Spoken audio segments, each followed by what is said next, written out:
Silence and Starsong presents a new series of experimental audio programs, bringing you strange tales from the murky past to the speculative future, from the darkness under your bed to the thrones of unknown worlds. This is SNS Radio. What was once the United States is now only a memory. Now her once proud cities are desolate, and the wilderness teems with villains and darker things. But out of the chaos arose an emperor, working to unite the remaining outposts of civilization. This story begins during the perilous reign of the third emperor in an imperial city on the frontier of a place once called Louisiana.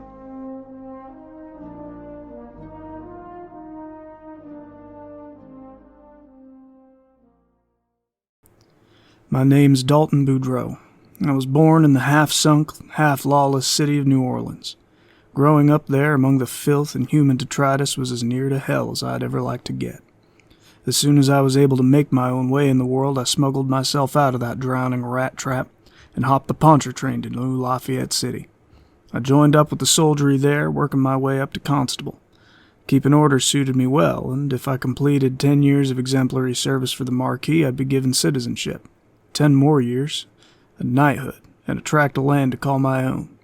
Even in this wild and dangerous country, I could finally win a home for myself. In time I did, but my journey home didn't quite take the route I planned. I was dragged, kicking and screaming, off course. Hindsight's 20/20, but at the time it seemed like I was moving entirely in the wrong direction. It started with a very special, very dangerous assignment. I remember it like it was yesterday. "Hey, Doll, the Marquis wants to see you." I looked up from my gumbo at Jeb Dempsey. He wore his constable's badge like he wore that stupid grin, with pride. "Huh," I grunted. "Very funny. Don't call me Doll."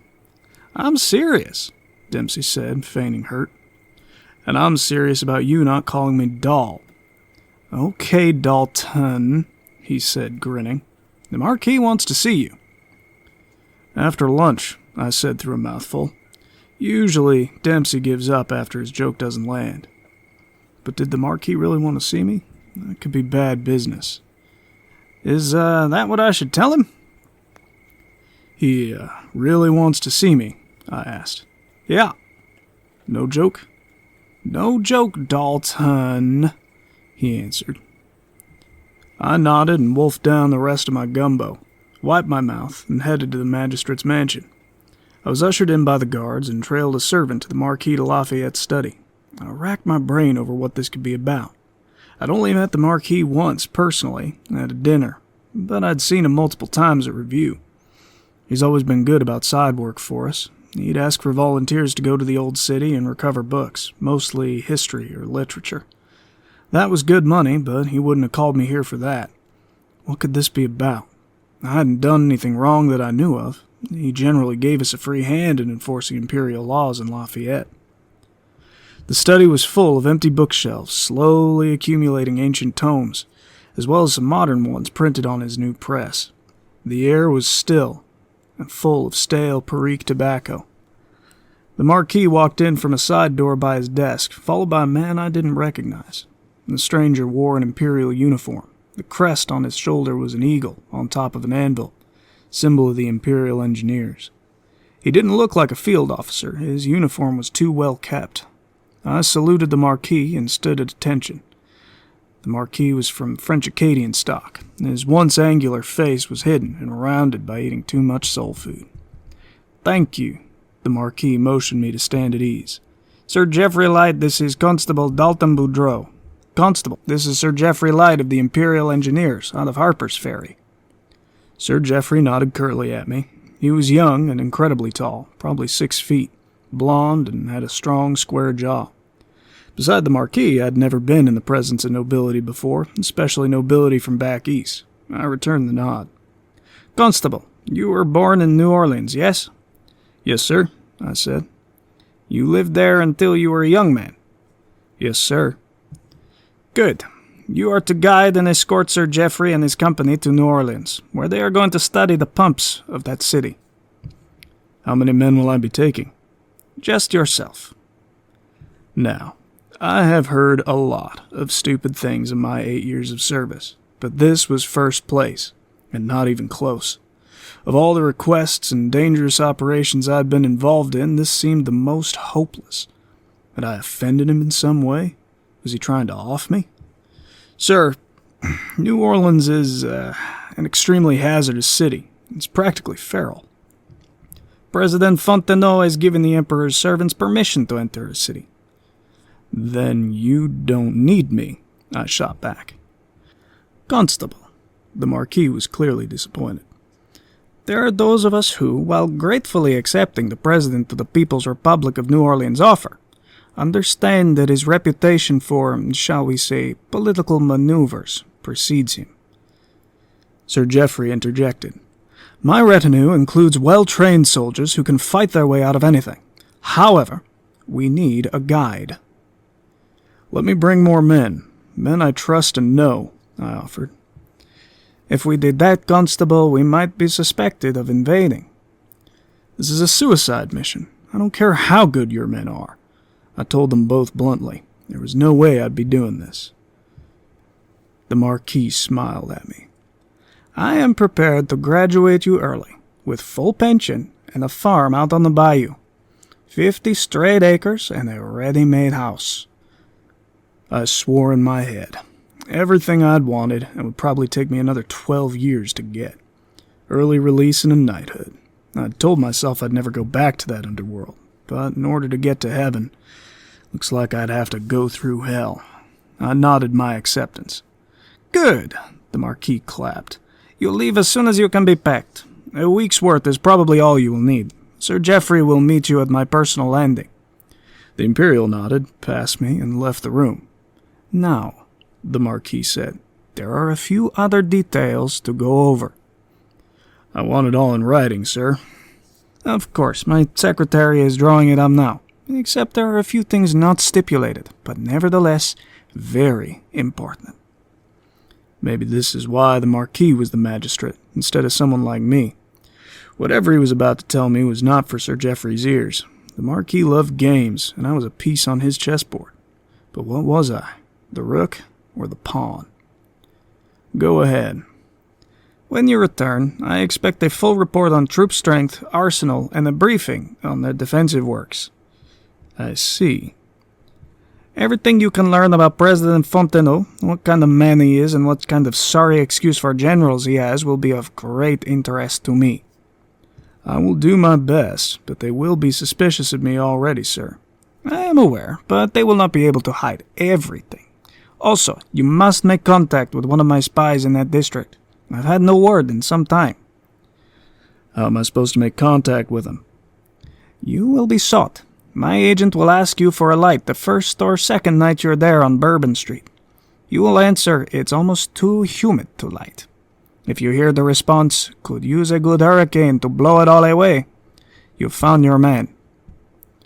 I'd been undercover on a few vice assignments before, so this wasn't new to me. What was new was being in an enemy city where the law enforcement was more liable to shoot you than arrest you. Okay, I said. You are to take back whatever message my agent gives you. And another thing. The Marquis reached under his desk and pulled out a large briefcase. He flipped it open and spun it around to face me. In the case was a disassembled AK-47 and 2 magazines. I balked at it. I'd never seen one this close before. This is your last resort. If you come under attack, this is a force multiplier. You are to protect this with your life. It is worth more than your pension and farm combined. It is worth more than you. If it was worth more than me, then why was I given it? The obvious answer was that it was not worth more than Sir Geoffrey Light or this mission. Lieutenant Lamont will show you how to operate it. I don't have to tell you how important good relations with the Emperor are. We've not been in the Empire long, and we are his remotest outpost, surrounded by barbarians and warlords. Currying favor with him could mean our survival. However, he will not be pleased should I deliver up his dead nephew. Sir Geoffrey is the Emperor's nephew? He is the Duke of Gettysburg's son. The Duke is His Highness's younger brother. He's the Emperor's nephew, and you're sending him to New Orleans. I thought we were already at the bottom of the stupid idea barrel, but apparently there were new levels of foolhardiness that I didn't know existed. This was horrifyingly enlightening. The Emperor is sending him. I am ensuring his safe return. Now, take the case and go. My secretary will have your signed documents in the other room.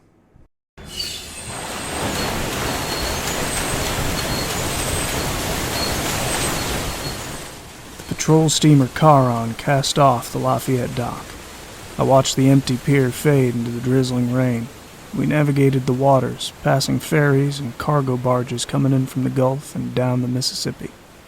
Sir Geoffrey's team consisted of 20 men. 6 of them were engineers, 7 crew, and 7 guards.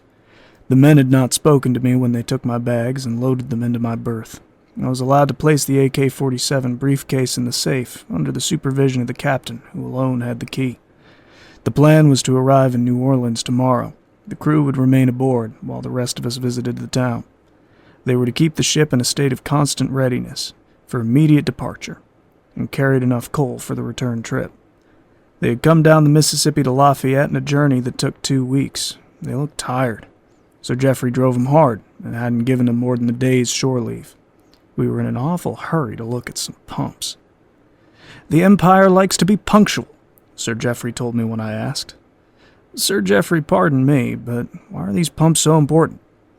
He was looking at his pocket watch, which contained a photograph of a beautiful woman on the opposite case. "The pumps are old. We think we might be able to reverse engineer them using steam power." The lookout rang the alert bell, and Sir Geoffrey walked quickly to the bow. I followed after him. In the foggy drizzle, a large hulk appeared towering over us, covered in rust. It was one of the old oil rigs. It stood like a skeleton of a Nephilim giant above us, disinterested. Its apathy drooped down onto our little steamer, and I felt cold in my stomach. "Look at it, Constable. A relic of the United States. Maybe one day we'll build something greater like this, and anchor it in the abyss. Maybe one day we'll pull the dark matter from the pit again. Everyone will have lights. We'll banish darkness forever." I shrugged at the monstrosity. I heard we'd run out of oil. I heard that's what brought the old empire to its end. "Perhaps," he admitted. "As an engineer, my thought was always on the destruction of the river control structures. The Mississippi could not be contained. New Orleans was once one of the greatest shipping ports in the world, but without the river, she was nothing. The factories, the commerce, the trade must have died almost overnight.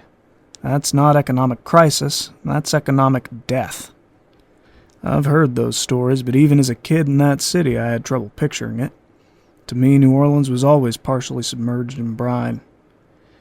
"Yes." He turned to me as the rig receded into the distance. He walked back across the deck and stepped into his cabin. "Tell me about it." "Well, what do you want to know, sir?" "What was it like growing up there?" "Constable, I may require decorum according to my class in most cases, but here I need information. Answer me frankly, but only in private. In front of the men, you will continue to honor my office." "All right. We were wretched. New Orleans was always a walled city. The walls of dirt and stone were so high you'd never see the top unless you lived in one of the towers. We'd climb the walls sometimes and see all the boat shacks on the other side, and the rest of the city submerged just below the bog. You learn to live at night and sleep during the day like the crocodiles. Mothers take care of the babies, but once most kids in that city reach a certain age, they get noticed by the system.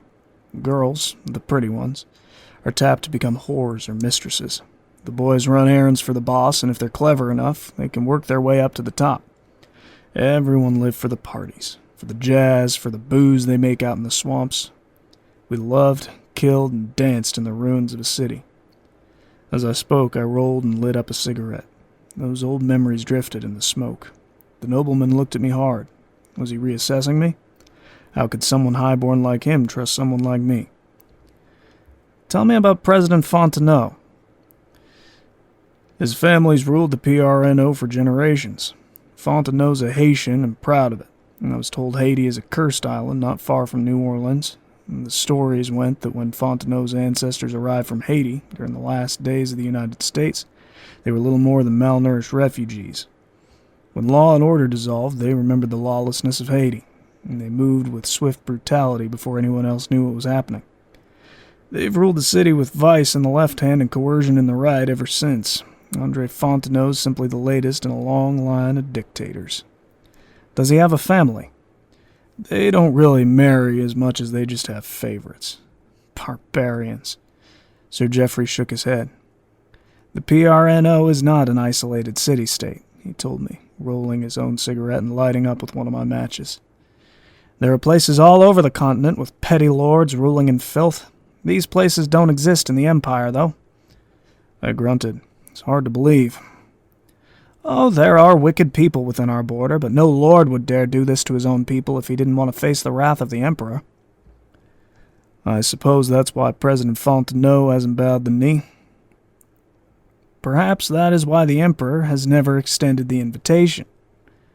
If I could, I'd blast those walls to Kingdom Come and let the next hurricane drown that city beneath the waves. Not yet. First, I'd like to get a look at those pumps, he smiled. Why are they so important? I asked again. America used to control the Mississippi's direction. America used to drain whole swamps and turn them into arable land or great cities.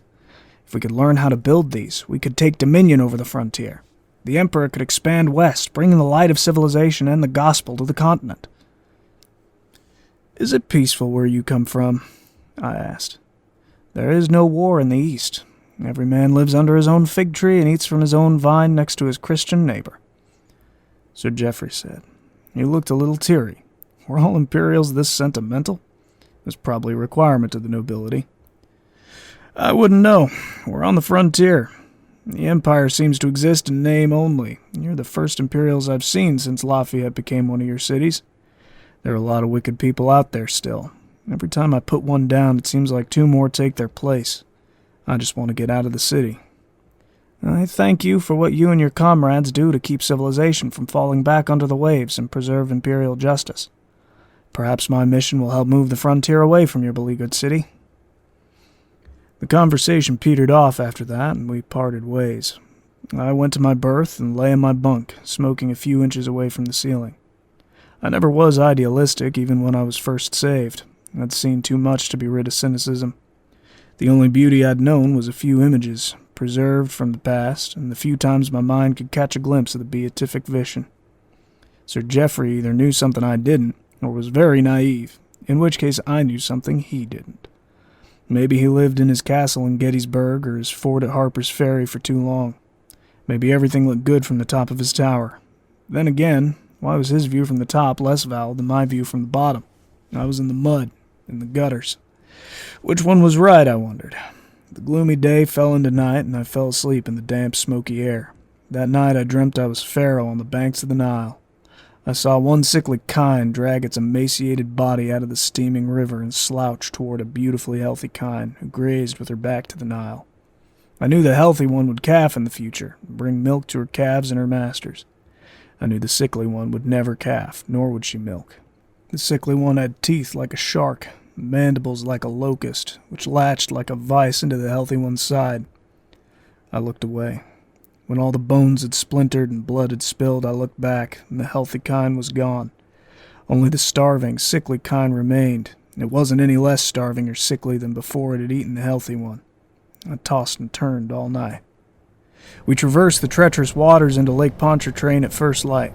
We were shadowed by several canoes and other steamship roughly our size, but she carried no guns. Our gun crews with their 5-pounders were at the ready, though they made no provocative action toward our stalkers. Several Imperials were armed with repeating rifles. The engineers all carried their service revolvers. The company assembled on the deck as we neared the old city limits. It rose out of the stinking humidity just above the water. From a distance, it reminded me of a gator, with its eyes and snout just above the surface of a stinking bog. Old shingle house roofs poked just above the murky waters as we traversed an old road free of obstruction toward the city's earthen levees. Makeshift boats and rafts squatted, tied together in the hot brine. People looked up from their fishing or their smoking to watch our steamer come in. We reached the city gates where a crowd had assembled. Servants went about cranking shafts so that the rickety gates parted out toward us like the gnarled arms of a corpse. Silent figures waited on the sunken rooftops along the levees.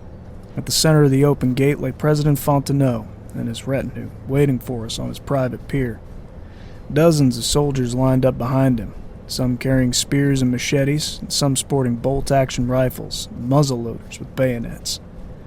The president stood in his military uniform, adorned with his many self-accolades, pulling him by the shirt toward the ground. He was thinner than I remembered, though he'd always been skinny and a little ghoulish to look at. The eerie silence unnerved me. I thought about how long it would take to assemble the AK-47 if we came under attack. There was plenty of cover in the boat, but we were hopelessly outnumbered. Sure, if Sir Geoffrey were killed, the Empire would wipe the city off the map, but how would that help me if I was already dead? I crossed my arms and fingered the 2 revolvers in my shoulder holsters. I followed Sir Geoffrey to the bow when we docked. Servants lowered the gangway, and we stepped onto New Orleans soil. President Fontenot stepped forward onto the pier and walked towards our retinue. He extended his hand, which Sir Geoffrey took ceremoniously. Fontenot smiled wide. I was too far away to hear their conversation. I looked at his guard. They were clean and well-fed and carried lever-action rifles. I turned to Fontenot's retinue, and I realized I recognized one of the women. She gazed at me through dark eyes. She recognized me, too. Ziana. She was the daughter of a Cuban fisherman who was old when I was a child. I imagined he died a long time ago, maybe shortly after I left the city. Yet she was still alive, and by the looks of it, she was one of the presidential concubines. Huh, I thought. So she finally got everything she wanted. Many women in this city desperately hoped to catch the president's eye. Once the president or one of his ministers laid claim to a woman, she would be moved to the mansion at Chalmette. There, they were pleasure women, desperately trying to keep their place with the threat of being thrown out on a whim hanging over them. Our group advanced. I hurried to stay close to Sir Geoffrey as we entered the parting crowd. My heart pounded in my chest, but I knew any display of nerves could be perceived as weakness. Sir Geoffrey's bodyguard had to appear confident and in control. These people were a rabble, and all rabbles are cowards when faced with courageous men. Ziana lowered her fishnet veil, a luxury of higher-class women in this city, but I could see her eyes following me as I passed. Our housing was on Bourbon Street, and though it was the safest part of town, I still knew we were threatened. Our room was on the ground floor, a suite of 3 rooms and a lounge. The carpet was dirty from age and wear. The dirt and footprints of years stained them, but if you closed your eyes and stepped on it with bare feet, it felt like moss. Fontenot treated us like royalty. He either wanted to woo us or trick us into lowering our guard. He showed us into the room that was to be Sir Geoffrey's. The president proceeded inside, flanked by 2 bodyguards, followed by Sir Geoffrey, myself, and the captain of Sir Geoffrey's Imperial Guard, Pearson Ambrose. "Sir Geoffrey, you and your men must join me tonight at Chalmette for a state dinner." "We would be honored, Mr. President," he replied. Fontenot looked me over. "I see the Marquis de Lafayette has sent a spy to join your entourage." "He is my guide." "He was a son of New Orleans. I recognize him." "Of course, but now he is a citizen of Lafayette, and therefore an imperial subject." "Of course." Fontenot's grin pulled his face taut. Details were arranged for the party tonight. The president promised that no harm would come to us if we remained inside each night. During the day, we would be escorted by the presidential guard to see the pumps. I noticed Fontenot's men looking me over. They weren't fooled for a minute. They'd be watching me. Before long, evening had come, and we were riding in the presidential carriage out to his palace at Chalmette, the last beautiful house of the dead city. On Bourbon Street, we passed scores of people drinking and dancing in and out of public houses. Bands played instruments of wood and beaten copper loudly as the sun went down. I remembered these places were temples to the citizenry. They were once my temples, too. All our funds and our time and energy went into protecting and preserving these dens of music and drink. As a boy, I remember thinking about how one day I would be old enough to enter those hot and sweaty homes of the people and be blessed. The more horrible things became, the more important that music and that dancing and that drinking became. I never thought in my wildest dreams I'd see Chalmette from beyond its makeshift earthworks and fences, much less go inside. It was every swamp rat's dream to serve Fontenot in his home of riches and pleasure. I couldn't help but feel that I had accomplished something by being a guest. Yet, as I came to it now, it was not as grand as I had remembered. I was seeing it from the other side. Now its pillars loomed over us like the teeth of a sun-bleached skull. 2 windows like eyes perched overhead looking at our company with hunger. Beneath the toothy white pillars, the walls were a pale, sinewy flesh color. The doors opened wide, and we passed inside. We stayed close to Sir Geoffrey as he spoke with some fellows politely introduced as businessmen. In reality, they were Fontenot's ministers. They managed different vices of the city. The minister of prostitutes, the minister of drunkenness, minister of opium, minister of gambling, and so on. Sir Geoffrey and his engineers danced with women caked in makeup to disguise their pockmarks. I think his guards knew what kind of women they were, but, like me, they didn't have the heart to tell Sir Geoffrey.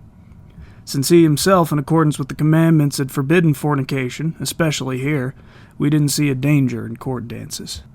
I saw Ziana dressed in a maroon gown. She was easily the prettiest of all the girls.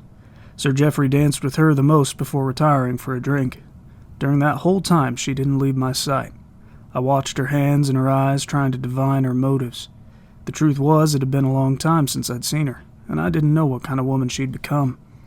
She didn't get close to Fontenot without cutting a few noses off, that was certain.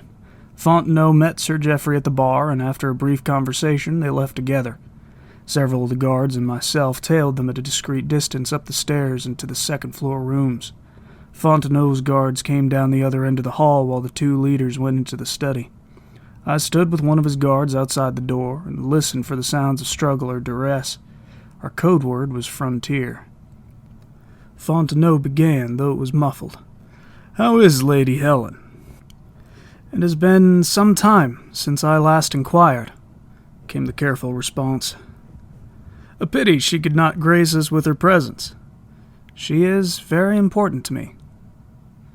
"They say she's the most beautiful woman in the Empire. I don't doubt it." I glanced down the hall and saw Ziana at the end of the corridor nodding just perceptibly enough for me to catch it. Fontenot's guard didn't notice. I motioned to an Imperial to relieve me, and then proceeded to follow in the direction Ziana had nodded. I entered what appeared to be a smoking room, dimly lit by oil lamps, but lavishly furnished. The dimness served to disguise the age and wear of the furniture, and made the velvet walls a dark blood red. Ziana sat in a shadowed corner of the room, the occasional glow of her cigarette illuminating her lips and nose. I sat down next to her and lit up my own. "Hey, doll," she said. My eyes adjusted to the dimness, and I could make out a thin smile creasing her face. "I never thought I'd see you again." "I never wanted to see you again," I answered. She frowned. "Doll, how could you say such a thing? I was your girl." "Not anymore," I motioned around. "You left me, remember? You left me to fend for myself," she said indignantly. "You had your father. Where's he, by the way? Did he die of shame?" "How dare you?" She spat in a whisper. "You left, and then he died. Why should I apologize to the people who left me?" I took a long pull before saying, "All I was your ticket out of the slums. I was the ticket here. As for me, what I wanted couldn't be found in this godless city." "The President," she said his title reverently, "saw great potential in you, but then you betrayed him by leaving." "I didn't leave. I escaped. The only ones who leave New Orleans are the traitors and the corpses." "You could have been one of his men, a knight." "Thugs who extort money from brothels." "It's called civilization. Those brothels make our world turn and bring a little bit of comfort to a worthless people." "It's not a civilization I want to be a part of," I shot back. "You men are all brutes. It's hard-working women like me that keep your hands from flying to your guns. We keep you from killing each other." She smiled sharply. Her eyes lit up in the glow of my cigarette. "Just cut to it. What do you want? You didn't call me in here to seduce me." "No." The smile stayed. "Did you hear what our superiors were talking about?" "I hear a lot of things. Maybe you know who Lady Helen is." "I was hoping you would ask." Her foot twitched like a cat's tail when it catches a mouse. "Word is the Lady Helen is someone close to Sir Geoffrey. She's been missing for almost a year." "I've not heard anything about that. I did see a picture of a woman in his watch. That must be her." "It's been kept very, very secret. She disappeared while on a retreat. She's due back in public life soon. So the urge to find her's become almost desperate." "Ziana." I said her name and she turned her eyes up at me. "Is she his wife?" "Maybe," she smiled. "Is she here in New Orleans?" Now she beamed like a grinning fox. "That would make things interesting." I stood up and paced. I was barely controlling myself. "Is that why I'm here? Is that why I'm risking my life in this godforsaken place?"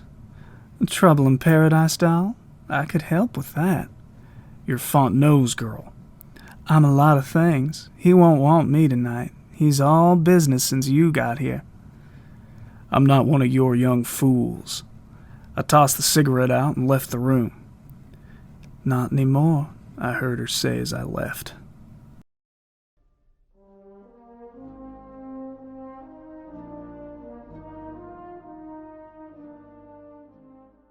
This program is brought to you by Total Consciousness Engagement.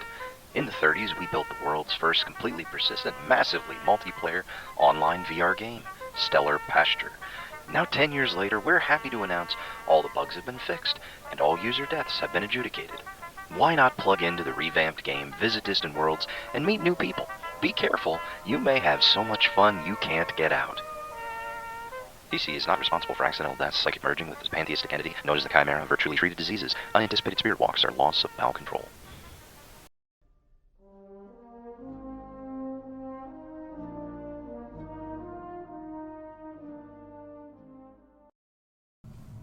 The next day, the good president took us to the few pumps still above water. I watched the engineers tinker and examine them. Some drew diagrams and sketches. I walked around, looking over at Sir Geoffrey and Captain Ambrose, his guard, deep in conversation. They were looking at a piece of paper. I was careful to move up the stairs into the catwalks and casually make my way until I was almost directly above them. They were looking over a small map of the French Quarter. A corner of Bourbon Street was circled not far from our quarters. I walked away quietly before they noticed me, and I kept a close eye on them all day as we went from the pump house down to the city's archives. Our party looked at all the schematics we could get our hands on. Fontenot's men wouldn't allow us to remove the papers, so the engineers had to copy. I'd been on sting operations, but I'd never felt so ill at ease as this. This city of my youth was a stranger to me. My superiors had ulterior motives, and at any moment we could be crushed by a mob of Fontenot's own making. I wouldn't have enough bullets to shoot 'em all. Nightfall was coming, so we were escorted for our safety to the hotel. Sir Geoffrey and Ambrose had stayed with the party the entire day, so I imagined they'd try something tonight, the fools. I pretended to turn in early after a wearying day and observed them through my keyhole. Geoffrey and Ambrose were dressed like locals. They exchanged a few quiet words with the guard on duty before exiting the building. I had no doubt they'd avoid the local guards as guard duty in New Orleans was optional, except at Chalmette. They too would be at the Temples of Noise tonight. I used a screwdriver to remove 2 bars from my window, allowing my egress. The 2 Imperials had moved slowly toward Bourbon Street, so I was able to find them and tail them from the shadows of the poorly lit streets. Women accosted both men at every street corner. Petty thieves tried to brush up against them, but veered off with one glance from Ambrose. Small men peddled trinkets and images of narco saints, mostly Santa Muerte, their skull-faced mother. All the peasants were ignored. The Imperials seemed to glow in a sea of filth, despite their common dress. They towered above the masses, and there was a sense of fear or awe in the crowd as they passed through. I was not similarly accosted. I moved like a ghost in the crowd. I thought men like that belonged in Columbia, the ancient and beautiful imperial city. They should be walking the courts of the Emperor, or even at the head of an army, not in the slums of some free city.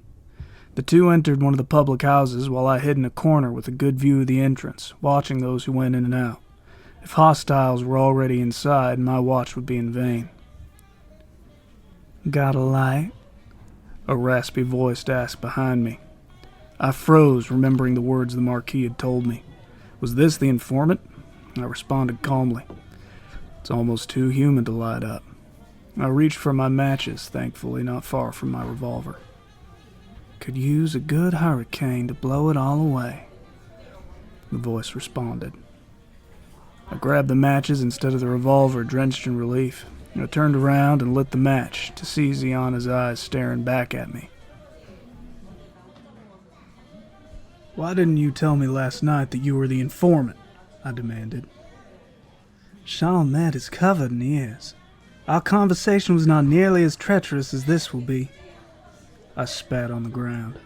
"Fontenot sent you to pump me for information." "Something like that, but I will tell him whatever he wants to hear." "Why should we trust you at all?" "Because I have a knowledge of the city and its defenses, something your superior is quite interested in." "What's your price?" I said through clenched teeth. "Extraction. I want out of this hellhole." "So you can ruin Lafayette? Forget it." "I also know where Lady Helen is." "Who is she?" "Lord Geoffrey Light's dear sister, of course." "Where is she?" "Safe," she said. A shot rang out from the tavern, and then another. I drew my revolver while several more shots went back and forth. "We'll talk soon," she told me, disappearing into the gathering crowd of onlookers. The Imperials burst out of the tavern and onto the street. A fat, burly man followed after them and raised his gun. I squeezed off a shot, and he collapsed to the ground. I shot above the crowd, which flung itself into a chaotic frenzy. I caught up to the Imperials in the alley. "Gentlemen," I said. Ambrose swung around, pistol in hand. "Boudreaux?" he asked. "At your service." "You followed us?" Ambrose asked. "It's my duty to protect you. What, may I ask, were you doing?" "That is Lord Geoffrey's business." The captain stepped forward. "You were looking for your sister," I answered myself. Sir Geoffrey's eyes widened. I kept talking. "Only your kind, Imperials, carry so much dignity and nobility that us commoners can pick you off from a mile away. You should have had me do this." "She's being held by the gangster who owns this block," Sir Geoffrey admitted. "Our informant was killed before he gave us any more." "Fontenot has her." Ambrose motioned for us all to begin walking back to our accommodations as the commotion behind us grew louder. "No, Fontenot said this one is his enemy. He gave us some information and facilitated contact with our informant." "Everybody and everything works for him. His throne is a stack of bodies, both living and dead."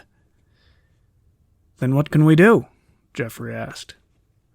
"Let's get back to our rooms. Then you will tell me everything." We sat at the table in Sir Geoffrey's once lavish room. The young nobleman began. "Almost a year ago, Lady Helen and some of her handmaidens went on a retreat to the Tyro Protestant convent in Virginia. She's due to make her debut soon and wanted to prepare herself for public life, marriage, and motherhood. The Count of Nelson County came personally to my father to say that highwaymen had abducted one of Lady Helen's handmaidens, and in exchange for her life, my sister offered herself. The Count's men had traced them up through the Shenandoah Valley to the Ohio River. They discovered that their intentions were to hide her in New Orleans. My father and I chartered a train to the Imperial City and asked His Highness for private assistance. Because of his great love for the family, he financed the expedition with his own river vessel, the Charon, an Imperial serviceman. The pumps were a pretense, but the Emperor does desire to learn their operations for future use. It was my desperate hope that our haste might overtake the brigands on the Ohio or the Mississippi, but we were always one step behind." "Does Lafayette know?" I asked. If he does, we did not tell him, Sir Geoffrey responded. Here I was, in the middle of courtly intrigue in a hostile city with both friends and enemies with ulterior motives. The only thing left to do was get out of here as quickly as possible. We're in danger here, I said. We have to leave. Constable, my men and I are more than ready to fight to the death. These New Orleans men are not brave. They'll melt before us, Ambrose said. They will strike like coyotes at a panther, I told them plainly. What do you recommend? Sir Geoffrey asked. The Marquis has a contact here. She may know where Lady Helen's being held. In the meantime, make quiet preparations for us to leave tomorrow night. The next day, the President took us on a tour of the quarter. There was no evidence that there had been a fight there last night. They'd removed all the opium dopes and drunkards that usually slept their hangovers off in the streets. Banjos and strange piped instruments played calm, cheerful tunes. The architecture was ancient, older than America. What people from the old world had the cunning to devise the iron bars and brickwork, I wondered. In the background, the old American towers loomed over us, though most had fallen in on themselves. Their rubble had been used to build more earthen levees to protect what was left of the city. The few standing ones shimmered in the hot and humid air. I looked at the levee on what was the banks of the old Mississippi. On the other side there were floating shacks tethered to dozens of makeshift piers. Some were fishermen like Ziana's father, Raoul. Others lived on little more than leaky rafts. I remembered they scattered inland during hurricanes or staked them into the levees themselves. Suddenly I noticed a hand motion from a shadowy alley. I carefully worked my way to the back of the company and slipped into the alley. Ziana was there, now sporting a veil patterned after a spider web, and accompanied by two of her handmaids. They carried machetes strapped to their waists. Ziana waved them off so they'd be out of earshot. "You're pretty good at following women down dark alleys," she smirked. "I'm usually making an arrest," I told her. "I know where Lady Helen is." "Where?" "After your prince's little escapade, it was decided that she be moved to Chalmette." "The President's house? He's not even pretending anymore, is he?" "He will claim she came to him demanding asylum from her captors. He has a whole story dreamed up." "What does he want?" "To marry her." "Why?" "Why do you think, doll?" "The marriage would protect the city from imperial encroachment," and I paused. "Keep your Marquis from even considering an invasion," she finished. "He doesn't have the organization or weapons to keep your people from coming here. Not yet, anyway. When Sir Geoffrey hears of this outrage, he'll call for a frontal assault. Unless you have a more effective plan?" "I can show you where she is. We can get her out quietly." "Fontenot will find you out. He'll kill you," I whispered. "Is that concern I hear, doll?" "What's your angle?" "Take me with you. My use as an operative for the Marquis is over, and this whole city's damned." "Fine. I'll let the Imperials know."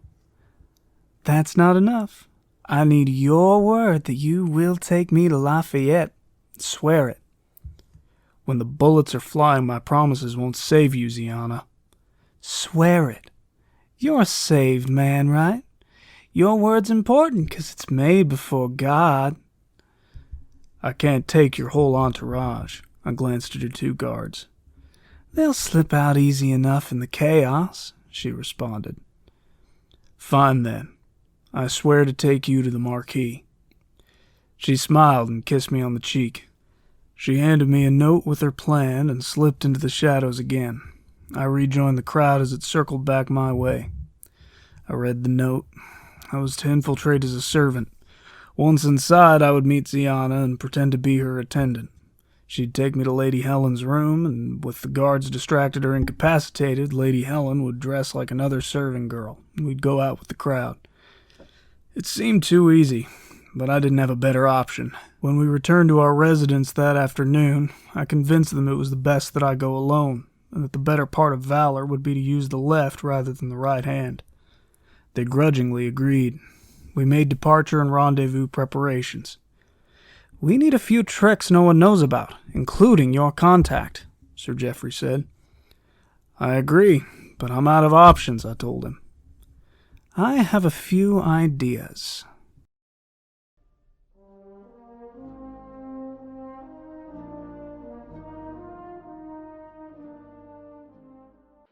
This program is brought to you by Liminal Interior Design, serving the people of the Uncanny Valley since 1969. At Liminal, we believe that your home transcends mere walls and furniture. Instead of comfort, we believe all interiors should be mildly unsettling. Every corner, if there are any, should hold whispered, vaguely remembered tales of the forgotten past. At Liminal, every doorway is a portal into the other.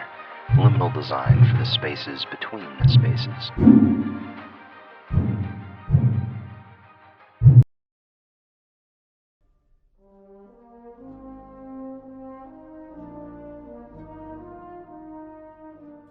At dusk, the city began to awaken. The thought of great vampiric wings stretching out over the darkening city slipped uncomfortably into my mind. I joined the herd of servants sauntering in to prepare for the latest night of Chalmette's endless parties. Their faces were wan, exhausted, starving. Hey, Ziana wants to see you. I guess you caught her eye. The butler smiled at me.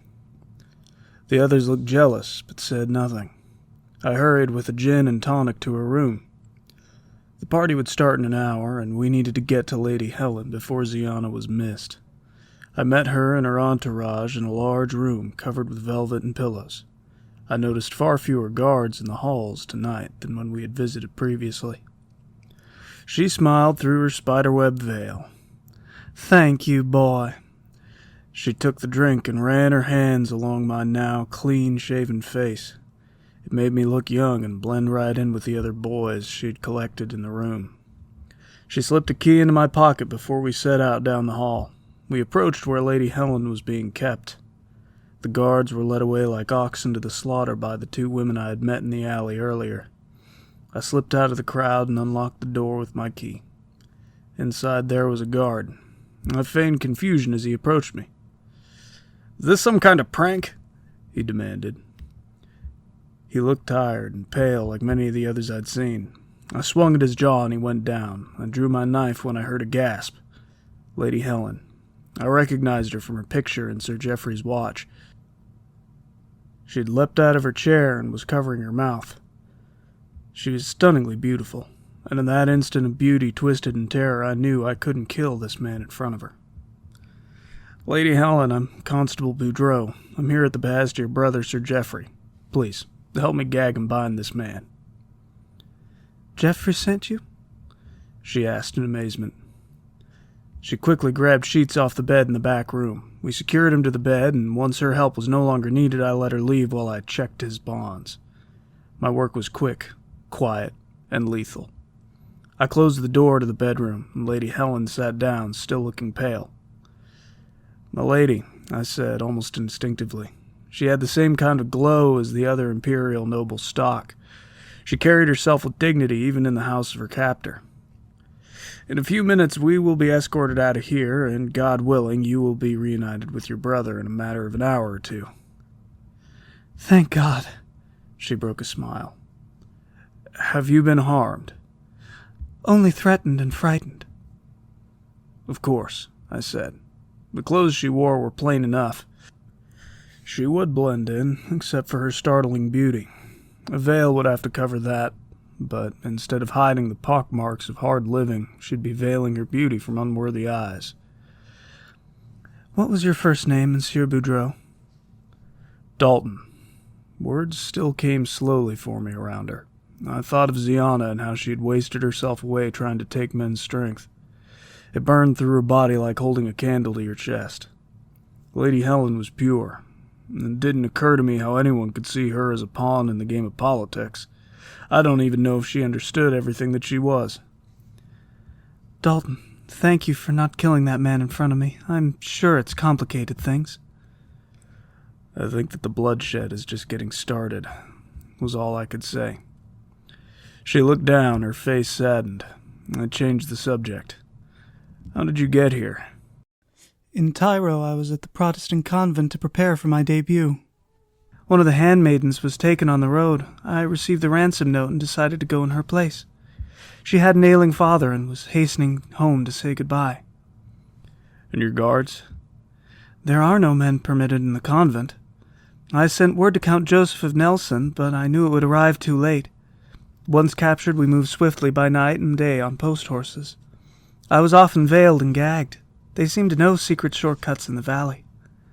I was threatened with death or worse if I spoke up in any of the cities or tried to escape. I'm very glad my brother was able to track me this far. Post horses. This conspiracy's larger than I thought. What they lost in subtlety, they made up for in speed. Did your captors ever change? I asked. Yes, a couple of times, though they all seem to be the same kind of people. Does that mean something? The use of multiple horses at certain points on the journey, as well as multiple parties of captors, indicates a very large conspiracy. You being here was no accident. My abduction was planned. I find it hard to believe that they would go to all the trouble for one of your serving girls. Fear wrinkled her forehead and a dead quiet descended on us. You do not look imperial, she finally said, eyeing me. No, your grace. I'm a liaison from the Marquis of Lafayette. He's giving your brother aid. Friends in strange lands. Yes, ma'am, but friends nonetheless. There's the sound of hushed voices and running steps down the hall. I readied a pistol and bade Lady Helen move to the side and behind some furniture. Ziana's 5 knocks sounded at the door. I opened cautiously to see her staring at me through impatient eyes. There has been a fire at the hotel where Sir Geoffrey is, she told me. Good, I said. Lady Helen gasped.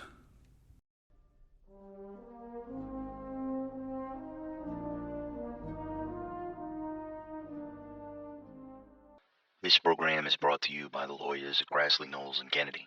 Have you or a loved one been exposed to man-made horrors beyond your comprehension? Are you the victim of government mind control experiment?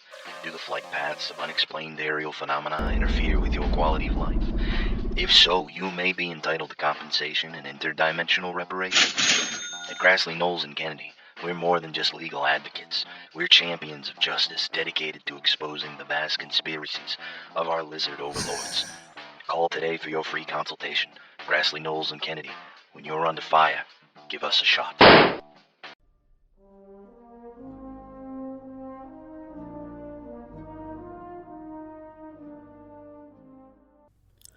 What is going on? Ziana demanded, storming into the room. All part of the plan.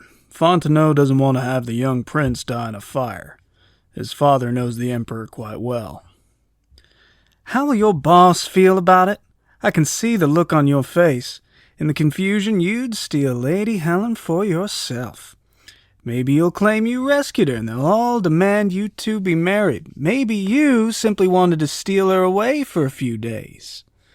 She smiled. I slapped Ziana across the face. Her boys stirred, reaching for their knives. I felt my face heat up under Lady Helen's gaze. Are the guards running to put out the fire? Those not sick, yes. Sick? A disease of the members. It's spread throughout many of the men and women at Chalmette. You are a black widow, I told her. Ziana frightened me, and I regretted my vow because I knew somehow she was behind this. Are you yourself clean? She smiled wickedly. You want a check, doll? Let's go, I muttered. Sir Geoffrey's waiting for us on the 9th Ward Canal, not far from here. Lady Helen put her veil on and came off looking like another handmaiden, albeit taller than the average one of Ziana's retinue. We departed the room and moved hastily to the rear of the house, near the kitchen. I heard someone yell, "Ziana!" It was Fontenot and his bodyguard. I drew my pistol and told the women to run. I fired down the hall before ducking behind a counter. "Ziana, you whore, you'll pay for this!" Fontenot shouted as his bodyguard leveled his rifle and sent a few rounds into the kitchen. Ancient plates and cups shattered on the floor, each one impossibly old and irreplaceable. Two of Ziana's boys drew their pistols and returned fire to help cover their mistress' retreat. I glanced back and watched Lady Helen escape outside. Crouching, I moved along the countertops as Ziana's men and Fontenot's bodyguard exchanged fire. One of the men's heads jerked back with a splatter of blood, and he fell to the ground. I rounded a corner and came face to face with the bodyguard. I fired point blank into his chest, and he dropped like a sack of flour. More guards entered the kitchen and fired at Ziana's men. I dropped one, and the other's gun jammed. He threw it at me and rushed at Ziana's men with his machete drawn. They had just run out of ammo, and so drew their own long knives. By now Fontenot was in the room, and had drawn his own revolver. He fired in my direction, and I fired blindly from behind the counter. I retired my spent pistol and drew my spare. I pulled the machete from the dead guard's sheath and advanced under cover toward the president. Once I was close enough, I stood, gun pointed at him. He had spent his last rounds finishing off Ziana's bodyguard and his own who were caught in the crossfire. "Hands up, Fontenot," I said. "You're empty," he smirked. "I always carry two. My guards will surround you. If you have any left who can stand." Ah, so this was Ziana's plan. "What were you going to do with Lady Helen?" I demanded. "No harm was going to come to her. Don't you have to leave?" "I need answers." "Help me recapture her," he suddenly demanded. I saw now that he looked weaker than more frail up close. I remembered my dream about that sickly kind and the healthy one. I thought about the sinking city of New Orleans and her desire to steal beauty away. "Why should I?" "I could get you out of this place. I could make you a knight with a fiefdom. This whole city's damned. Why would I want to be a knight here?" "Not here," he smiled. "Back east." "You have no authority to do that," I said skeptically. "Oh no, not me," he kept smiling. I was backing towards the exit now. The sound of more running footsteps could be heard down the hall. "Who?" I demanded. "Stay," he ordered. "Stay and find out. You don't have to farm in some frontier bayou. You can plant roots in Virginia or Oregon. You could be in the court of Columbia and have any woman you want. Even Lady Helen." "Perhaps," he smiled. At that point I knew he was lying, and fired a round into his leg. It struck his femur. He fell in agony, blood pooling around him. I sprinted out of the house. The guards took a few shots at me, but quickly surrounded their injured leader, forgetting me. I dashed out onto the soggy green. Now I could see smoke and an orange glow from the French Quarter where our lodgings had been, but the fire looked too big. It looked like the whole quarter was ablaze. I stepped into the water, having not been paying attention. There was no sign of Ziana, Lady Helen, or the Charon. I looked back, and some more guards were scrambling out of Chalmette in pursuit. Had I been abandoned? What had Ziana said to Sir Geoffrey? I began making my way toward the city, hoping to lose any guard patrols in the confusion of the fire. One of them spotted me and opened fire. They missed, but the bullets were coming too close now. Suddenly a flare shot up from the water and illuminated Charon, who had covered her lamps to conceal how close they were to the bank of the canal. I could see Lady Helen and Ziana watching me from the Charon's deck. Her 5-pounders launched a ranging shot at Chalmette, hitting one of its upper-level windows. An explosion followed, blowing a hole in the mansion's side. The guards were closer to me now. The Charon chugged toward me, getting up steam. The Imperial Guard stood at attention on the main deck. I jumped deep into the water as they leveled their repeating rifles and fired a volley at the enemy patrol. A few targets dropped, and the others took off running toward the burning city. I was pulled out of the water and onto the deck. We came about and headed toward the entrance to the Pontchartrain from the Ninth Ward Canal. "I am glad to see you, Constable," Sir Geoffrey said, extending a hand. "Not as glad as I am to see you." I used his hand to hoist myself up. "Your distraction got a little out of hand." I pointed toward the raging inferno that was once the French Quarter. A foul wind blew the fire out of control. It wasn't our intention, though I can't say I'll miss the place," he told me. I nodded, thinking about the burning temples of noise and their bottomless cups of lethe boiling over in the heat. "If this fire doesn't burn the city down, the Emperor's warships will." Sir Geoffrey spat in the city's direction. Just then a sailor called our attention to the last bit of land to our port. There were several dozen men manning cannons on a makeshift redoubt. "Tell the engine room we need maximum speed," Sir Geoffrey ordered. Several ships' bells rang as more soldiers arrived on deck and checked their guns. I dashed to the safe, unlocked it, and flipped open the suitcase. I assembled the AK as smoothly and as quickly as I could. The Charon's guns boomed overhead in an effort to dislodge the enemy battery. I got up on deck and saw some targets scurrying for cover as explosive shells sprinkled them with shrapnel. I noticed some of the goons wearing uniforms. They stood steady at their guns. They fired a ranging shot which fell just short of us. The helmsman changed course quickly to throw off their aim. I waited for the next course correction to bring us closer to the enemy, as we did our best to zigzag through the canal. Our forward guns fired on the redoubt as I ran to the bow. The AK barked in short bursts. All my targets, even the uniformed ones, ducked at its sound. More ran. Our 5-pounders fired at closer range, destroying several enemy guns.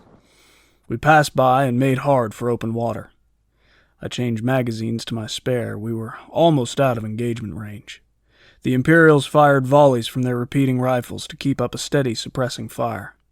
I switched the AK to single shot, firing a round every few seconds to remind them it was still there. I could see the uniformed men getting back up and swiveling their few operational guns. These were not New Orleans men.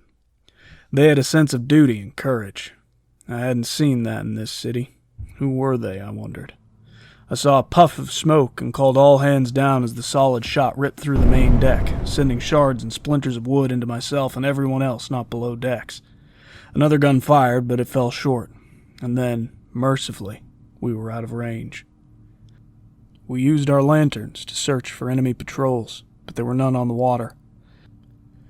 Most were unable to get out from the traffic of all the rafts and houseboats fleeing the fire. We had made it to Lake Pontchartrain and were free. As we gained distance, it seemed as though the city was sinking. Ziana came up next to me, and we watched the city disappear beneath the waves. The orange-red of the fire stayed above the horizon even after the city had gone. I couldn't help but think of my dream and of the sickly kind slipping its bony husk back into the Nile. I hoped the Marquis would never invade. Or if he did, he'd break the levees and sink Atlantis forever. Ziana looked at me. I think fear had taken her. She was on her own in a way she hadn't been since her father died.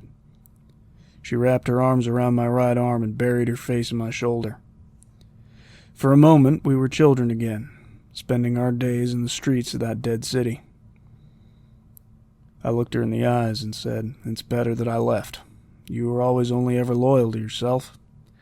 In the end, I would have just been an obstacle for your advancement. I'd be dead by now because I would never share you." She looked down at the deck, and I went on. But none of that happened, so you can still imagine how things might have been. I wondered if that fantasy of us was the last warm coal in the cold furnace of her heart. The moment was gone. I peeled her arms off me and left. She was alone again. Later that evening, I sat down privately with Sir Geoffrey and Lady Helen. Fontenot told me that he could get me a fiefdom as a knight within the Empire. Those men at the battery weren't just his goons. Some of them were professional soldiers, but I don't know where they were from. "Strange," Sir Geoffrey admitted, lighting a celebratory cigar. He poured me a whiskey. "If Fontenot captured me, his arm is very long indeed," Lady Helen said skeptically. "Exactly. He couldn't even run his own city, let alone organize expensive mercenaries enough to kidnap royalty half a continent away." I took as gentlemanly a sip of the whiskey as I knew how. "So, he had help?" Sir Geoffrey responded.